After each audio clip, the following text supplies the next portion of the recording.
RSS ನಿಷೇಧಿಸುವಂತೆ ಸಚಿವ ಪ್ರಿಯಾಂಕ್ ಖರ್ಗೆ ಮುಖ್ಯಮಂತ್ರಿಗಳಿಗೆ ಬರೆದ ಪತ್ರದ ಬಗ್ಗೆ ಶಿವಮೊಗ್ಗದಲ್ಲಿ ಮಾಜಿ ಪರಿಷತ್ ಸದಸ್ಯ ಆರ್ಕೆ ಸಿದ್ದರಾಮಣ್ಣ ಪ್ರತಿಕ್ರಿಯೆ ನೀಡಿದ್ದಾರೆ. ಶಿವಮೊಗ್ಗ ಜಿಲ್ಲಾ ಬಿಜೆಪಿ ಕಚೇರಿಯಲ್ಲಿ ಪತ್ರಿಕಾಗೋಷ್ಠಿ ನಡೆಸಿ ಮಾತನಾಡಿದ ಆರ್ಕೆ ಸಿದ್ದರಾಮಣ್ಣ, ಗ್ರಾಮೀಣಾಭಿವೃದ್ಧಿ ಹಾಗೂ ಮಾಹಿತಿ ತಂತ್ರಜ್ಞಾನ, ಜೈವಿಕ ತಂತ್ರಜ್ಞಾನ ಸಚಿವರಾಗಿ ಪ್ರಿಯಾಂಕ್ ಖರ್ಗೆರವರು ಕಾರ್ಯನಿರ್ವಹಿಸುತ್ತಿದ್ದಾರೆ. ಅವರಿಂದ ಗ್ರಾಮೀಣಾಭಿವೃದ್ಧಿ ಹಾಗೂ ಮಾಹಿತಿ ಮತ್ತು ಜೈವಿಕ ತಂತ್ರಜ್ಞಾನ ಕ್ಷೇತ್ರಗಳಲ್ಲಿ ಅಭಿವೃದ್ಧಿ ಮಾಡುವ ನಿರೀಕ್ಷೆ ಇತ್ತು. ಆದರೆ ಅವರು ಯಾವ ಅಭಿವೃದ್ಧಿ ಕಡೆಯೂ ಗಮನ ಹರಿಸ್ತಾ ಇಲ್ಲ. ಅಕ್ಟೋಬರ್ 4, 2025ರಂದು ಮುಖ್ಯಮಂತ್ರಿಗಳಿಗೆ ಪತ್ರವೊಂದನ್ನು ಬರೆದು ಆ ಪತ್ರದ ಶೀರ್ಷಿಕೆಯಲ್ಲಿ ರಾಷ್ಟ್ರೀಯ ಸ್ವಯಂ ಸೇವಕ ಸಂಘ ನಡವಳಿ ಬಗ್ಗೆ ಎಂದು ಹೆಸರು ನೀಡಿದ್ದಾರೆ. ಈ ನಡವಳಿ ಎಂದರೆ ಏನು ಎಂಬುದು ನನಗೆ ಅರ್ಥವಾಗಿಲ್ಲ. ಪತ್ರದಲ್ಲಿ ದ್ವೇಷ ಬಿತ್ತುವ ವಿಭಜಕ ಶಕ್ತಿ ತಲೆ ಎತ್ತುತ್ತಾ ಇದೆ. ಅದನ್ನು ನಿಗ್ರಹಿಸಬೇಕಾಗಿದೆ. ಪೊಲೀಸ್ ಇಲಾಖೆ ಅನುಮತಿ ಪಡೆಯದೆ ಸಾರ್ವಜನಿಕವಾಗಿ ದೊಣ್ಣೆ ಹಿಡಿದು ಶಾಖೆಗಳನ್ನು ನಡೆಸ್ತಾ ಇದ್ದಾರೆ. ಆರ್ಎಸ್ಎಸ್ ಚಟುವಟಿಕೆ ಮಕ್ಕಳಲ್ಲಿ ದ್ವೇಷ ಬೀಜ ಬಿತ್ತುವ ಮೂಲಕ ಸಮಾಜದಲ್ಲಿ ನಕಾರಾತ್ಮಕ ವಾತಾವರಣ ಬೀರ್ತಾ ಇದ್ದಾರೆ ಎಂದು ಬರೆದಿದ್ದಾರೆ. ನಿನ್ನೆ ಸಿಎಂ ಮನೆಯಲ್ಲಿ ನಡೆದ ಔತಣಕೂಟದಲ್ಲೂ ಆರ್ಎಸ್ಎಸ್ ನಿಷೇಧ ಮಾಡುವ ಬಗ್ಗೆ ಚರ್ಚೆ ನಡೆದಿದೆ ಎಂದು ಮಾಧ್ಯಮಗಳಲ್ಲಿ ವರದಿಯಾಗಿದೆ. ನಾನು ಕಳೆದ 52 ವರ್ಷಗಳಿಂದ ರಾಷ್ಟ್ರೀಯ ಸ್ವಯಂ ಸೇವಕ ಸಂಘದ ಸ್ವಯಂ ಸೇವಕನಾಗಿ ಚಟುವಟಿಕೆಗಳಲ್ಲಿ ಭಾಗವಹಿಸಿದ್ದೇನೆ. ಶಾಖೆಗಳಲ್ಲಿ ಮೊದಲು ವ್ಯಾಯಾಮ, ನಂತರ ಧ್ವಜವಂದನೆ, ಆಟಗಳು, ದೇಶದ ಸಂಸ್ಕೃತಿ ವಿಚಾರಗಳ ಬಗ್ಗೆ ಚರ್ಚೆ ನಡೆಯುತ್ತೆ. ಇದರಲ್ಲಿ ದ್ವೇಷ ಬಿತ್ತುವ ವಿಚಾರಗಳು ಎಲ್ಲಿದೆ? ಪತ್ರದಲ್ಲಿ ಸ್ವಯಂ ಸೇವಕರು ಹಿಡಿಯುವ ದಂಡ ಅಂದರೆ ಅವರ ಪದದಲ್ಲಿ ದೊಣ್ಣೆ ಬಗ್ಗೆ ಪ್ರಸ್ತಾಪವಾಗಿದೆ. ದೊಣ್ಣೆ ಹಿಡಿಯೋದು ಅಥವಾ ಹಿಡಿಯಬಾರದು ಎಂದು ಆರ್ಮ್ಸ್ ಆಕ್ಟ್ನಲ್ಲಿ ಹೇಳಿಲ್ಲ. ಹಾಗಿದ್ಮೇಲೆ ಇದು ಕಾನೂನು ಬಾಹಿರ ಹೇಗೆ ಆಗುತ್ತದೆ? ಆರ್ಎಸ್ಎಸ್ ವಿಚಾರಗಳು ಸಂವಿಧಾನಬದ್ಧವಾಗಿದೆ. ಸಂಘ 100 ವರ್ಷಗಳಿಂದ ಚಟುವಟಿಕೆ ನಡೆಸ್ತಾ ಇದೆ. ಇದರಿಂದ ಸಮಾಜದ ಸ್ವಾಸ್ಥ್ಯ ಕಟ್ಟಿಲ್ಲ. ಸಂಘ ವ್ಯಕ್ತಿ ನಿರ್ಮಾಣ ಮಾಡುವ ಕೆಲಸ ಮಾಡ್ತಾ ಇದೆ. ಅದಕ್ಕೆ ಉದಾಹರಣೆ ದೇಶದ ಹೆಮ್ಮೆಯ ಪ್ರಧಾನಿಯವರು. ಅವರು ಹೆಮ್ಮೆಯಿಂದ ಸ್ವಯಂ ಸೇವಕ ಎಂದು ಹೇಳಿಕೊಂಡಿದ್ದಾರೆ. ಸಬ್ಕಾ ಸಾಥ್ ಸಬ್ಕಾ ವಿಕಾಸ್ ಎಂದು ಸಂಘದ ವಿಚಾರವನ್ನು ಪ್ರಧಾನಿಯವರು ದೇಶಕ್ಕೆ ತಿಳಿಸಿದ್ದಾರೆ. ಸಂಘದ ಪ್ರಾರ್ಥನೆ ಕೊನೆಯಲ್ಲಿ ಭಾರತ ಮಾತಾ ಕಿ ಜೈ ಎಂದು ಹೇಳಲಾಗುತ್ತೆ. ಇದರ ಅರ್ಥ ಭಾರತದಲ್ಲಿ ವಾಸಿಸುವ ಪ್ರತಿಯೊಬ್ಬರಿಗೂ ಜೈ ಎಂದು ಅರ್ಥ. ಇದೆಲ್ಲ ಸಿಎಂ ಮತ್ತು ಪ್ರಿಯಾಂಕ್ ಖರ್ಗೆ ಅರ್ಥ ಮಾಡಿಕೊಳ್ಳಬೇಕು. ನಮಗೆ ಅಲ್ಲಾಹು ಅಕ್ಬರ್ ಎಂದರೆ ಆತಂಕವಿಲ್ಲ. ಪಾಕಿಸ್ತಾನ ಜಿಂದಾಬಾದ್ ಎಂದರೆ ಆತಂಕವಾಗುತ್ತೆ. ಇದರ ಬಗ್ಗೆ ಸಿಎಂ ಹಾಗೂ ಖರ್ಗೆ ಗಮನ ಹರಿಸಬೇಕು. ಸಂಘ ಹಾಗೂ ಸಂಘದ ಚಟುವಟಿಕೆಗಳನ್ನು ಯಾರೂ ನಿಷೇಧ ಮಾಡಲು ಆಗೋದಿಲ್ಲ. ಇಂತಹ ದುಸ್ಸಾಹಸವನ್ನು ಮುಖ್ಯಮಂತ್ರಿ ಸಿದ್ದರಾಮಯ್ಯ ಹಾಗೂ ಸಚಿವ ಪ್ರಿಯಾಂಕ್ ಖರ್ಗೆ ಮಾಡಬಾರದು ಎಂದು ಸಂತ ಶಿಶುನಾಳ ಶರೀಫರ ಗೀತೆಯನ್ನ ಹೇಳುವ ಮೂಲಕ ಸಿಎಂ ಹಾಗೂ ಪ್ರಿಯಾಂಕ್ ಖರ್ಗೆರವರು ಒಮ್ಮೆ ಸಂಘ ನಡೆಸುವ ಚಟುವಟಿಕೆಗಳನ್ನು ಬಂದು ವೀಕ್ಷಣೆ ಮಾಡಿ ವಿಚಾರಗಳನ್ನು ತಿಳಿದುಕೊಳ್ಳಬೇಕು ಎಂದು ಮಾಜಿ ಪರಿಷತ್ ಸದಸ್ಯ ಆರ್ಕೆ ಸಿದ್ದರಾಮಣ್ಣ ಆಗ್ರಹಿಸಿದರು. ಪತ್ರದಲ್ಲಿ ಇರ್ತಕ್ಕಂಥದ್ದೇನು, ದ್ವೇಷ ಬಿತ್ತುವ ವಿಭಜಕ ಶಕ್ತಿ ತಲೆ ಎತ್ತುತ್ತಾ ಇದೆ. ಅದನ್ನು ನಿಗ್ರಹಿಸಬೇಕಾಗಿದೆ. ಆ ನಿಗ್ರಹ ಮಾಡೋದಕ್ಕೆ ಅಧಿಕಾರ ನಮ್ಮ ಹತ್ರ ಇದೆ ಅನ್ನುವಂಥ ಮಾತನ್ನು ಅವರು ಪ್ರಸ್ತಾಪ ಮಾಡ್ತಾರೆ.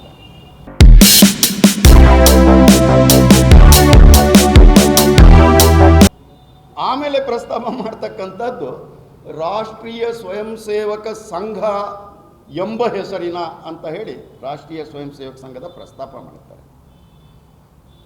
ಅವರು ಅದರ ಬಗ್ಗೆ ಹೇಳ್ತಾ ಇರಬೇಕಾದ್ರೆ ಸರ್ಕಾರಿ ಅನುದಾನಿತ ಶಾಲೆ, ಸಾರ್ವಜನಿಕ ಸರ್ಕಾರಿ ಮೈದಾನ ಬಳಸಿಕೊಂಡು ಶಾಖೆ ನಡೆಸುತ್ತಾ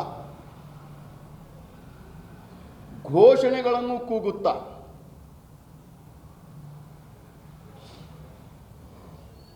ಮಕ್ಕಳು ಮತ್ತು ಯುವ ಸಮುದಾಯದ ಮನಸ್ಸಿನಲ್ಲಿ ಭಾರತದ ಏಕತೆಯ ವಿರುದ್ಧವಾಗಿ,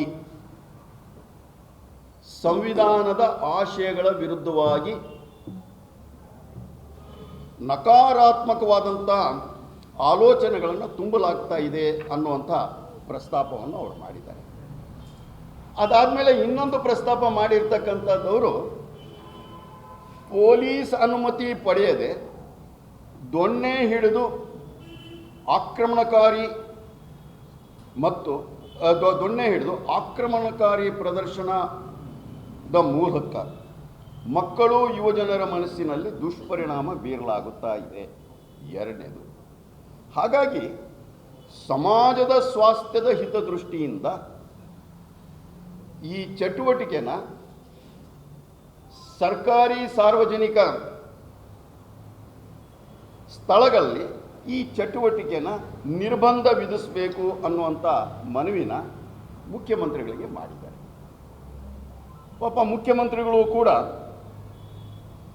ಅವತ್ತಿನ ದಿನನೇ ಒಂದು ನೋಟನ್ನು ಹಾಕಿದ್ದಾರೆ.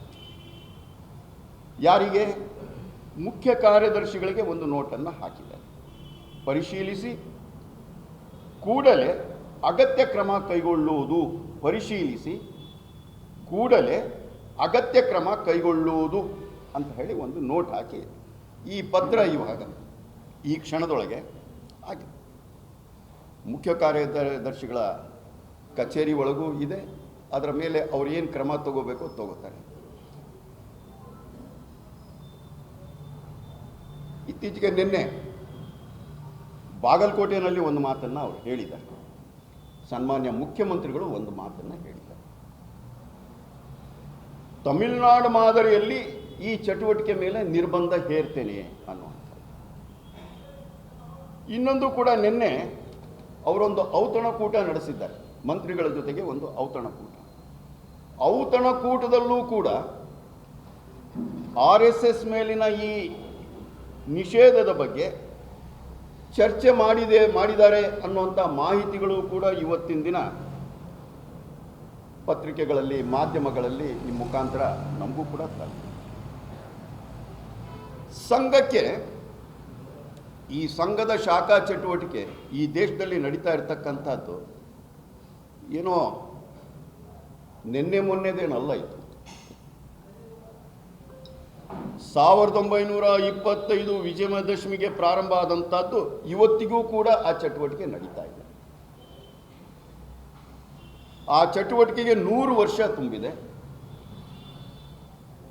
ಆ ಚಟುವಟಿಕೆ ಏನು ಅನ್ನುವಂಥದ್ದನ್ನು 1925ರಲ್ಲೂ ಕೂಡ ಬಹಳ ಸ್ಪಷ್ಟಪಡಿಸಿದ್ದಾರೆ. ಸಂಘವನ್ನು ಪ್ರಾರಂಭ ಮಾಡಿದಂಥ ಡಾಕ್ಟರ್ ಕೇಶವ ಬಲಿರಾಮ್ ಹೆಗಡೆವಾರವರು ಇವತ್ತು ಕೂಡ ಸಂಘ ಅದನ್ನೇ ಹೇಳ್ತಾ ಇದೆ.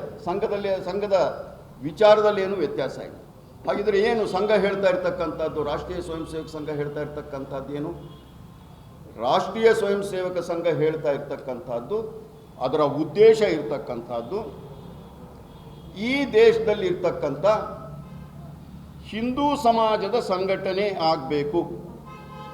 ಹಿಂದೂ ಸಮಾಜದ ಸಂಘಟನೆ ಆದರೆ ಈ ದೇಶದ ಏಕತೆ, ಅಖಂಡತೆ ಉಳಿತದೆ. ಈ ದೇಶ ಇಲ್ಲಿರ್ತಕ್ಕಂಥ ಹಿಂದೂಗಳ ಸಂಘಟನೆ ಆದರೆ ಈ ದೇಶದಲ್ಲಿರ್ತಕ್ಕಂಥ ಪ್ರಜಾಪ್ರಭುತ್ವ ಉಳಿತದೆ. ಈ ದೇಶದಲ್ಲಿರ್ತಕ್ಕಂಥ ಜಾತ್ಯತೀತ ಭಾವನೆಗಳೇನಿದ್ದಾವೆ ಅದಕ್ಕೆ ಪುಷ್ಟಿ ಸಿಗ್ತದೆ. ಇದನ್ನು ಹೇಳ್ಕೊಂಡು ಬರ್ತಾ ಇದ್ದಾರೆ. ಹಾಗಾಗಿ ಈ ದೇಶದಲ್ಲಿರ್ತಕ್ಕಂಥ ಪ್ರಜಾಪ್ರಭುತ್ವ, ಈ ದೇಶದಲ್ಲಿರ್ತಕ್ಕಂಥ ಜಾತ್ಯತೀತ ಸಂಗತಿಗಳು ಯಾವುದನ್ನು ನಮ್ಮ ಸಂವಿಧಾನ, ಇವತ್ತು ನಾನು ಕೂಡ ರಾಹುಲ್ ಗಾಂಧಿಯವ್ರ ಪುಸ್ತಕನೇ ಹಿಡ್ಕೊಂಡು ಬಂದಿದೆ. ಯಾಕಂತಂದರೆ ಎಲ್ಲ ಸಂವಿಧಾನದಲ್ಲೂ ಅದೇ ಇರ್ತದೆ. ಆದರೆ ರಾಹುಲ್ ಗಾಂಧಿಯವರು ಇದನ್ನು ಹಿಡ್ಕೊಂಡು ಓಡಾಡ್ತಾ ಇದ್ದಾರೆ. ಇದರ ಪ್ರಭಾವ ಬಹುಶಃ ನಮ್ಮ ಖರ್ಗೆಯವರ ಮೇಲೆ ವಿಶೇಷವಾಗಿ ಆಗಿದೆ ಅಂತ ಹೇಳಿ ನಾನು ಭಾವಿಸ್ತೀನಿ. ಪ್ರಿಯಾಂಕಾ ಖರ್ಗೆಯವರ ಮೇಲೆ, ಮಲ್ಲಿಕಾರ್ಜುನ್ ಖರ್ಗೆಯವರ ಮೇಲೂ ಕೂಡ ಆಗಿದೆ. ಆದರೆ ಪ್ರಿಯಾಂಕಾ ಖರ್ಗೆಯವರ ಮೇಲೆ ಹೆಚ್ಚು ಆಗಿದೆ. ಅದು ಹೆಚ್ಚಾಗಿರೋದು ಹುಚ್ಚಾಗಿದೆ ಅನ್ನುವಂಥದ್ದು, ಅನ್ನೋದಕ್ಕಿಂತ ಹೆಚ್ಚಾಗಿ ಹುಚ್ಚಾಗಿದೆ. ಇದನ್ನು ಬಗಲ್ನಲ್ಲೇ ಹಿಡ್ಕೊಂಡು, ಆದರೆ ಇದರೊಳಗೆ ಏನಿದೆ ಅನ್ನುವಂಥದ್ದು ಅವ್ರು ನೋಡಿದಾರೋ ಇಲ್ಲೋ ಗೊತ್ತಿಲ್ಲ. ಸಂಘ ಹೇಳ್ತಕ್ಕಂಥ ವಿಚಾರ ಏನಿದೆ ಅದು ಸಂವಿಧಾನಬದ್ಧವಾಗಿರ್ತಕ್ಕಂಥ ವಿಚಾರ. ಈ ದೇಶದೊಳಗೆ ಹಿಂದೂ ಸಂಘಟಿತವಾದರೆ ಈ ದೇಶದ ಪ್ರಜಾಪ್ರಭುತ್ವ ಉಳಿತದೆ. ಈ ದೇಶದಲ್ಲಿರ್ತಕ್ಕಂಥ ಸಂವಿಧಾನದಲ್ಲಿ ಪ್ರಸ್ತಾಪ ಮಾಡಿರ್ತಕ್ಕಂಥ ಪ್ರಜಾಪ್ರಭುತ್ವ, ಸಂವಿಧಾನದಲ್ಲಿ ಪ್ರಸ್ತಾಪ ಮಾಡಿರ್ತಕ್ಕಂಥ ಯಾವುದು ಜಾತ್ಯತೀತ ಸೆಕ್ಯುಲರ್ ಅಂತ ಏನು ಕರೀತಾರೆ ಅದು ಕೂಡ ಅದನ್ನೇ ಸಂಘ ಪ್ರಸ್ತಾಪ 100 ವರ್ಷಗಳಿಂದ ಪ್ರಸ್ತಾಪ ಮಾಡ್ತಾರೆ.